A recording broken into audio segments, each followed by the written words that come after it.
O presidente Lula diz que vai continuar batendo no Banco Central para reduzir a taxa básica de juros da economia. Em entrevista, o presidente voltou a criticar a taxa Selic a 13,75%. Mais uma montadora anunciou que vai dar férias coletivas aos seus funcionários. A Mercedes-Benz informou que vai suspender as atividades das linhas de produção de São Bernardo do Campo, em São Paulo, entre os dias 3 de abril e 2 de maio. É a quinta fabricante de veículos que faz uma pausa, sob a justificativa de que, depois da falta de peças, enfrenta agora a baixa nas vendas. Reflexo direto dos juros altos, porque além de maiores custos de produção, afastam os compradores quando veem que as prestações ficaram mais altas. Os consumidores vão embora e, por enquanto, não parece que vão voltar com muita intensidade. O maior problema é a falta de dinheiro. Um relatório divulgado pela Confederação Nacional do Comércio revelou que 37% das pessoas disseram que estão com dificuldade para conseguir empréstimos nos bancos, que estão mais seletivos diante da incerteza em relação à inadimplência. A classe de renda de até 10 salários mínimos é a que encontra maior dificuldade na hora de conseguir o financiamento. Por isso, melhor adiar. Quando precisa partir para os consumos básicos, o momento também é de cautela. Uma consultoria internacional com sede em Belo Horizonte, Minas Gerais, fez uma pesquisa divulgada pelo Google, apontando que 64% dos brasileiros não são fiéis às marcas que encontram nos supermercados. Aquela história de que eu só compro o arroz tal está ficando para trás. Conta mais o preço e eventual desconto. Aliás, no quesito de preferir os preços mais baixos, as mulheres estão na frente nesta fila do caixa. E quando precisa comer fora, o trabalhador não tem dúvidas de que os juros e a inflação caminham na mesma direção, que é de fazer as compras renderem menos. Quem dá os detalhes de uma pesquisa sobre o que está acontecendo com o Vale Refeição é a repórter Bruna de Giaimo. A pesquisa realizada pela empresa Sodexo Benefícios e Incentivos mostrou que o brasileiro gasta todo o valor do Vale Refeição até a metade do mês. Ou seja, normalmente as empresas costumam pagar 22 dias, que é o período que o trabalhador vai comer fora de casa. Mas esse dinheiro, esse valor é gasto todo até o 11º dia do mês. E isso é reflexo dos juros e da inflação, que estão bem mais altos. Metade das refeições do mês são pagas por conta própria. Antes da pandemia, a duração média era de 18 dias, com o trabalhador tendo que arcar com 4 dias de refeição. O levantamento também apontou que as empresas aumentaram o valor do benefício, mas esse aumento não acompanhou a elevação no valor das refeições feitas fora de casa. O preço médio gasto por refeição é de R$ 40,64, segundo a Associação Brasileira das Empresas de Benefícios ao Trabalhador.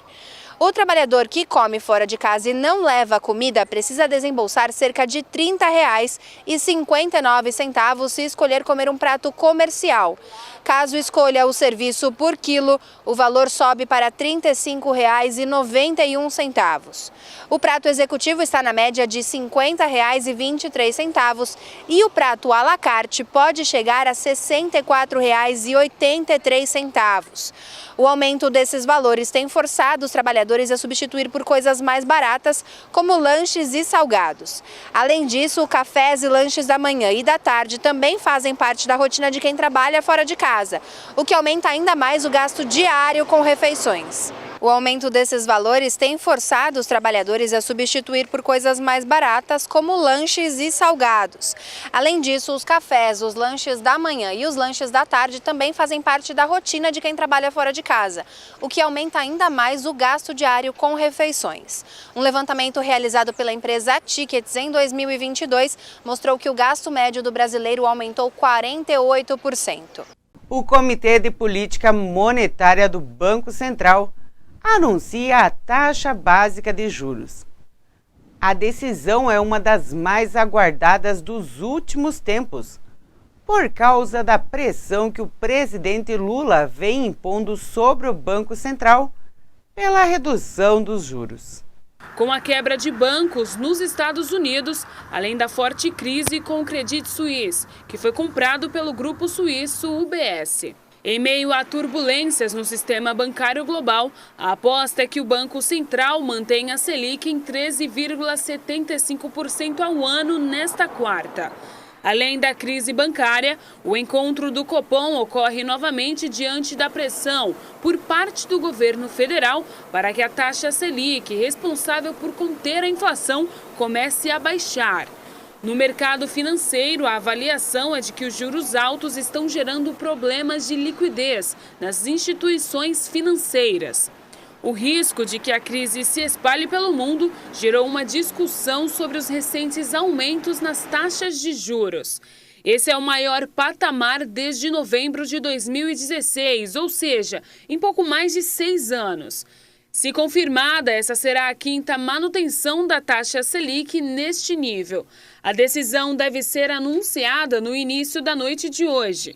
A ansiedade é também sobre as indicações que o Banco Central dará sobre os próximos passos da taxa básica de juros.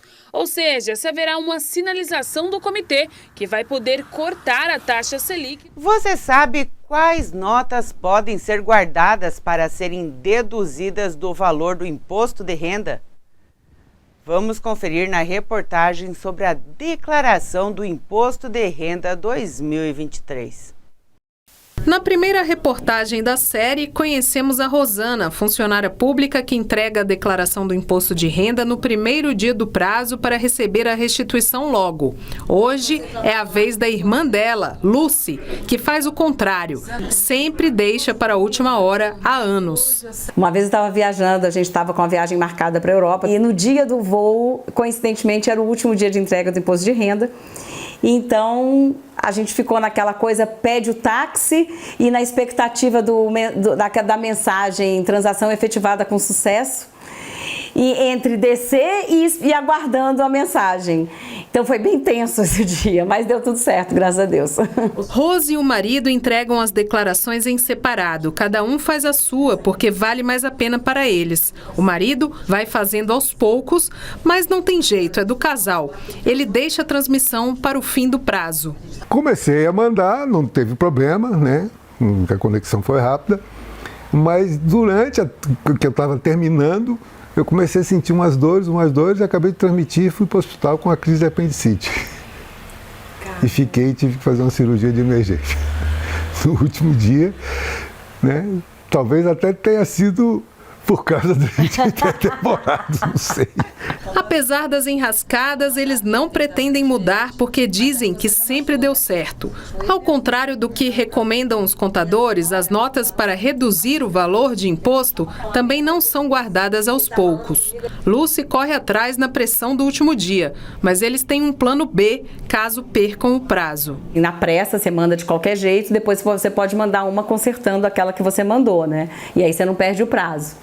Então, existe também essa possibilidade. Apesar do jeito divertido e da sorte do casal, especialistas alertam para os riscos de deixar para a última hora. Um deles é digitar algo errado, não ter tempo para revisar e acabar caindo na malha fina.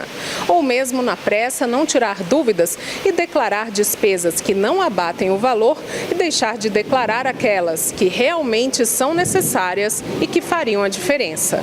No caso das deduções dos valores gastos com educação, esse especialista explica o que de fato pode ser usado na declaração. É só sala de aula mesmo, é só escola. Começa da creche e vai até a pós-graduação, até o doutorado. Então, esse gasto você pode utilizar. Qualquer curso fora da escola não pode. Então, se você tem um curso de idioma, balé, dança, tudo que é pago direto para uma academia ou para uma escola de idioma não é dedutível. Tem também os gastos com saúde. Tudo que é despesa de clínica, laboratório, consultório ou pessoa física, médico, dentista, psicólogo, fisioterapia, todos esses profissionais da saúde, você pode lançar no seu imposto de renda. Guarde todos esses comprovantes. A maior dica que pode se dar no preenchimento da declaração é a pessoa primeiro juntar todos os comprovantes, ter em mãos todos os comprovantes para fazer a declaração.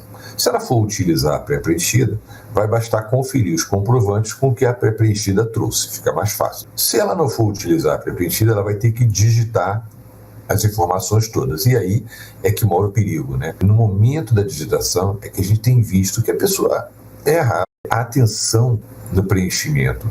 Agora a previsão do tempo. Na terça-feira, em Pato Branco, será de sol com aumento de nuvens de manhã e com pancadas de chuva à tarde e à noite. Em Pato Branco, mínimas de 19, máximas de 25 graus. Em Francisco Beltrão, também mínimas de 19 e máximas de 25 graus. Em Foz do Iguaçu, mínimas de 23, máximas de 27 graus. E em Curitiba, mínimas de 16, máximas de 23 graus. E o Informe Região vai ficando por aqui. Obrigada pela sua companhia.